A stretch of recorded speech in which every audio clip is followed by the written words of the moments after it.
Vladimir Sotnikov from JetBrains, and I present the talk towards mass composition study with KASCADE using deep neural networks. So a quick overview of KASCADE.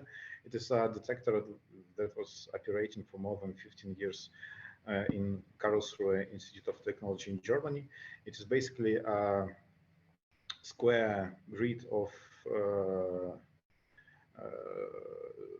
16 by 16 detectors that register hadronic and electromagnetic components of air showers.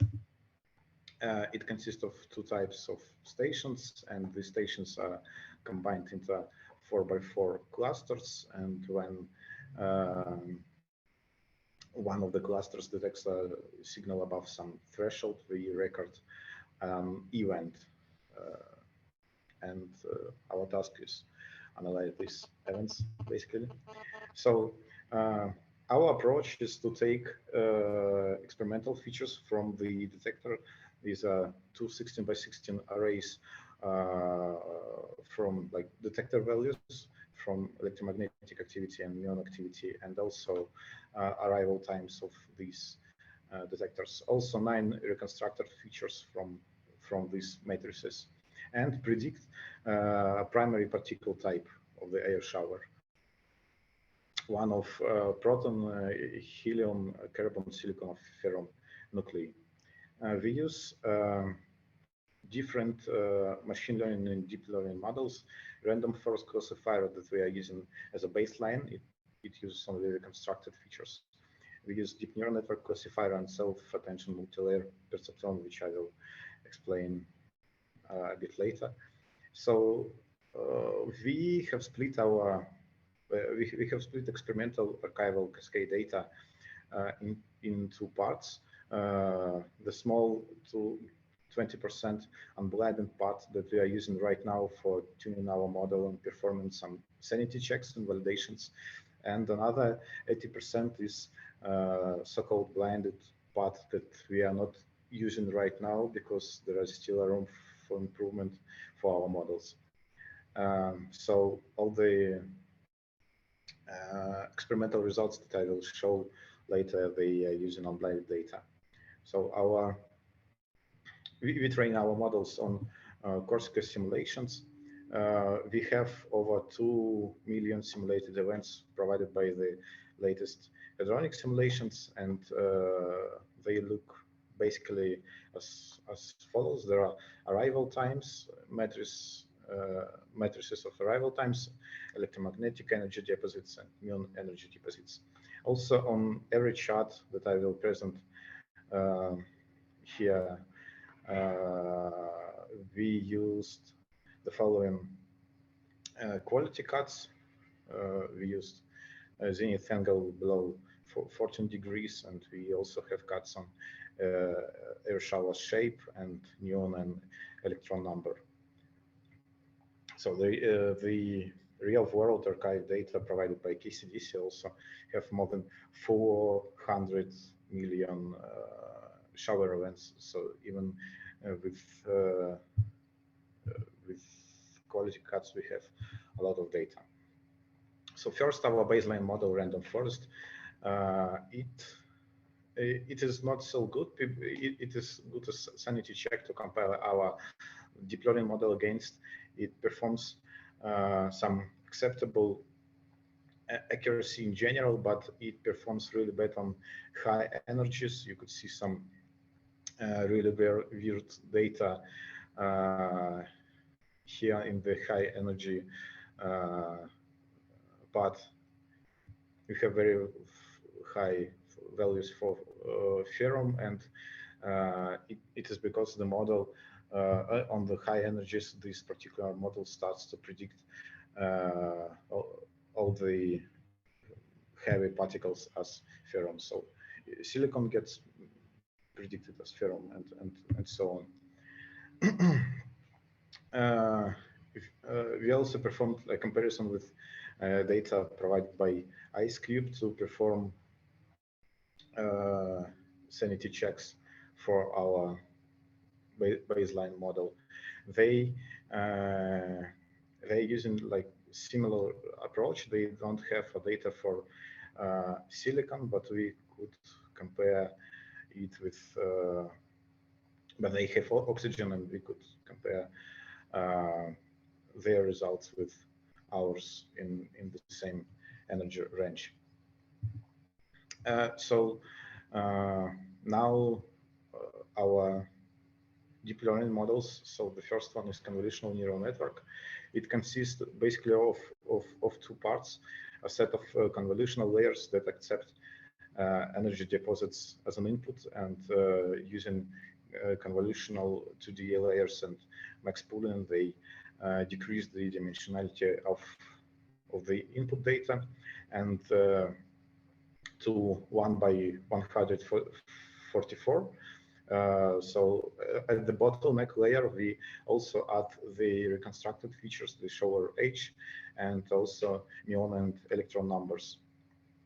And then we add two more dense layers to predict the class of our primary particle. Yes, so we also use various data augmentations as well. And so if you will compare the data for, if you will compare the results to random forest, we'll see generally higher accuracy for the CNN model compared to the random forest. And another important thing that we also would like to check, that we can't directly check on the random forest, is a influence of data artifacts on the model, because if we will take a look at the real data in some runs, in some events, detectors might go down, so we'll have like a blank parts in our matrices, which is also subsequently affects reconstructed features that our random forest uses. So we have performed some quality cuts to eliminate the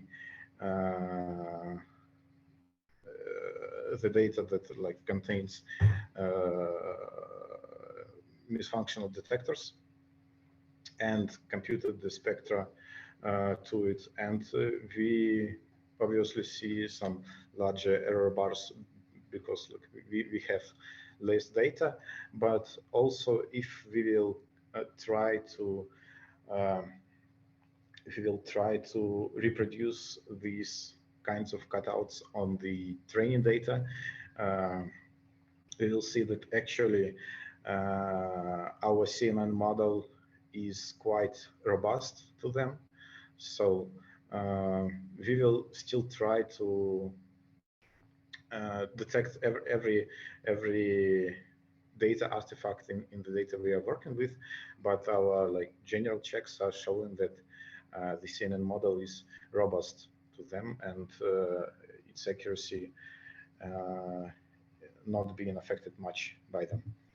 Another very important thing about evaluating our model is the fact that we are training the model to predict primary particle class, while our actual downstream task is not to predict the primary particle, but to predict mass composition.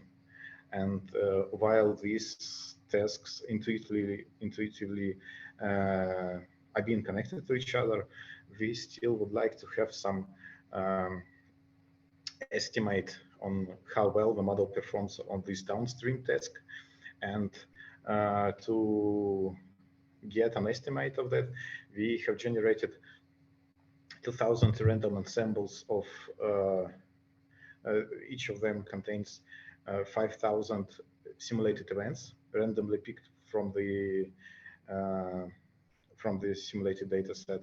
And after that, we evaluate each of these ensembles. We'll evaluate model performance on each of these ensembles and see the difference between the true fraction of primary particles in each ensemble and the predicted fraction of each particle.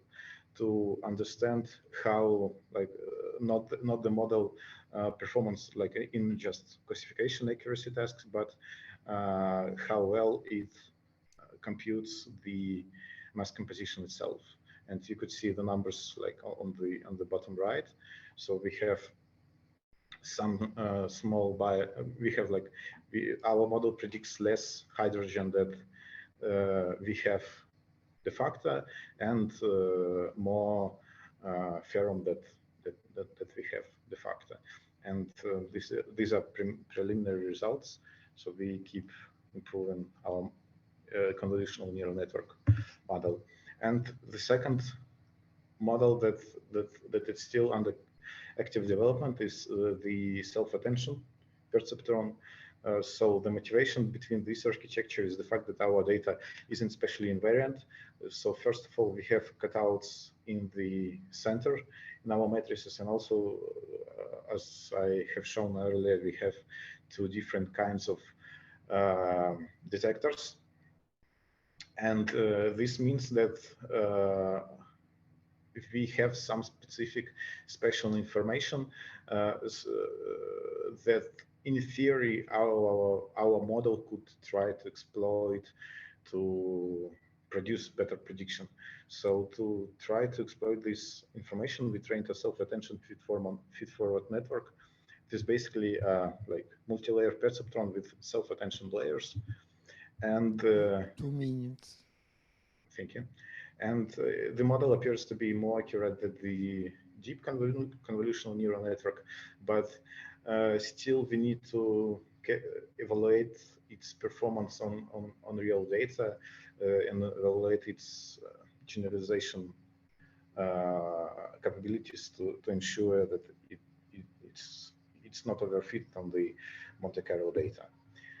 And yeah, so that's basically it. We have developed multiple deep neural network for analyzing mass composition and calculated C9 performance on the downstream mass composition task. And also we have some evidences of CNN's robustness to data artifacts, and self-attention multi-layer perceptron seems to be better than CNN model, but we still need to perform more sanity checks before showing its results. And that's it. Thank you everyone for Thank you watching. very much.